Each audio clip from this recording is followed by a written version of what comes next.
So, I just watched amabodei and conference report exchange a couple of video volleys.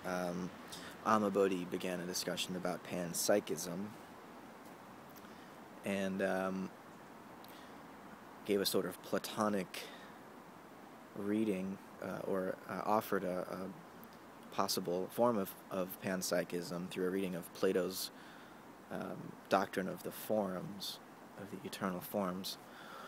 And I think there's another way to read Plato as a panpsychist. Also, if we look to a dialogue like the Timaeus, wherein Plato details his cosmology, or really his picture of cosmogenesis, of how being itself, or eternity, was set into motion, how being became, or how eternity became a moving image of itself, or what Plato called time. And in the Timaeus, Plato talks about a world soul, a psyche of the all, and this world soul was the principle of life and motion, and the principle of unity. It's what gave the universe its unity, and it's a unity not only of organization, physical organization, but of psychic organization, of psychic centration and intensity. So that in some sense the universe has a soul, that it is not only body but also soul. And so what is the philosophical function of the world soul in Plato? It has several functions. I think for Plato it wasn't only that the world soul had a philosophical function, it had an experiential referent also. He was also trying to give an account of his own encounter with the sky. And when Plato looked up into the heavens and saw the planetary bodies and the fixed stars circling, well, for him the planets appeared to be wandering, though he knew there must be some underlying order to their motion. He didn't yet have the math to show how it were possible, but he experienced the sky as a kind of symbolic language, and that what the sky was trying to speak were the ideas. Plato is part of a tradition which, even in his age, almost 2,500 years ago, was already ancient. He was an initiate into the astrological / astronomical tradition that goes back to Egypt and Babylon, and no doubt before, to civilizations whose names we don't know. And so as far as Plato was concerned, the planets and the stars were literally the teachers of humanity. They taught us how to count, how to make calendars, and how to speak to one another in a logical, ordered language. We learn the alphabet, vowels and consonants, from studying the differences and similarities between the motions of the stars and the motions of the planets, by counting and measuring their rhythms.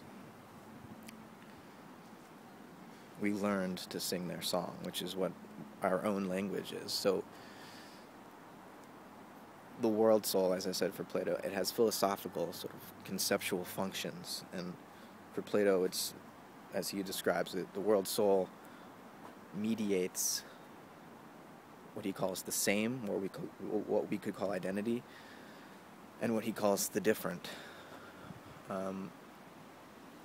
We would call it difference today too, difference in identity. The world soul allows those two to harmonize and find unity between themselves. But on an experiential level, the world soul is also the human spirit in some sense, and that it's only the human animal that comes to know the cosmic animal, that all the other species of creature on the planet Earth do not participate in that unity in the same way that the human being does. Just like, the human central nervous system participates more in our own personal consciousness than a fingernail or a piece of hair. There's a sort of hierarchical organization to our bodies, just as there is a sort of hierarchical organization to the universe. And the intensity of consciousness differs as it finds itself distributed through space and time.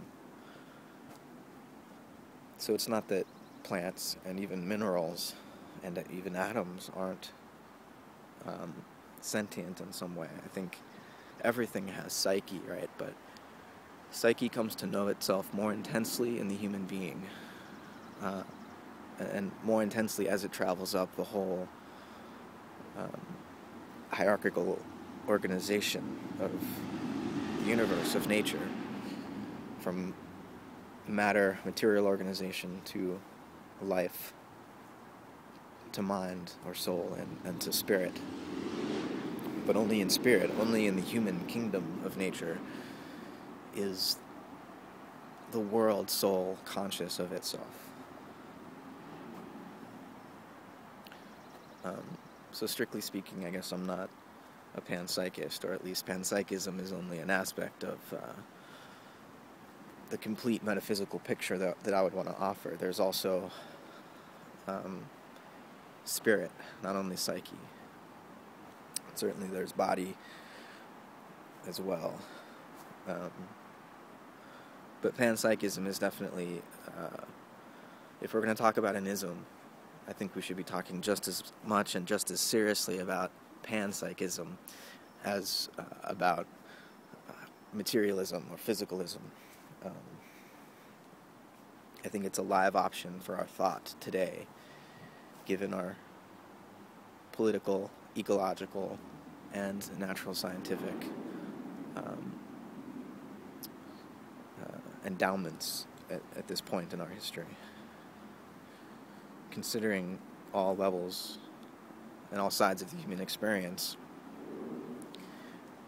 I think panpsychism, as a way of thinking and a way of speaking with one another about the nature of the universe we live in, I think it leads us in healthier, more vibrant, and more beautiful directions than, say, materialism. And certainly on the face of it, materialism as itself another ism is just a vague generality that can be really articulated and worked out in any number of ways.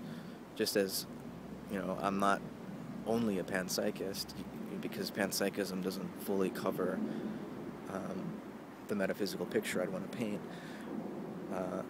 I'm also maybe sometimes a materialist, because sometimes materialism does adequately, when worked out to its final conclusions, lead us, to spirit, once again. I'll post a link just to bookend this discussion to a piece I wrote a while ago about how materialism and idealism, as forms of thought, ultimately converge. They become one another, or reveal themselves to be really growths from a common root. So, yeah.